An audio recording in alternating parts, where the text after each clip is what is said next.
ఇవాళ ముచ్చటగా మూడవసారి మహారాష్ట్ర ఎన్నికల్లో భారతీయ జనతా పార్టీ సారథ్యంలోని మహాయుతి కూటమి విజయం సాధించింది.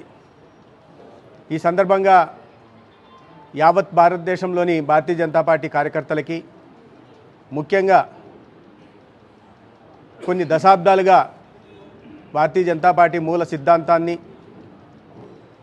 నాయకత్వాన్ని ప్రజల్లోకి తీసుకెళ్ళి తాము అధికారంలో ఉన్నప్పుడు చేసిన మంచి పనుల్ని, సంక్షేమాన్ని, అభివృద్ధిని ప్రజల్లోకి చాలా సమర్థవంతంగా తీసుకెళ్లిన భారతీయ జనతా పార్టీ మహారాష్ట్ర కార్యకర్తలకు కూడా శుభాకాంక్షలు, అభినందనలు, ధన్యవాదాలు తెలియజేస్తున్నా. ప్రజలు బీజేపీకి పట్టం కట్టారు. భారతీయ జనతా పార్టీ మూల సిద్ధాంతమైన అంత్యోదయకి పట్టం కట్టారు.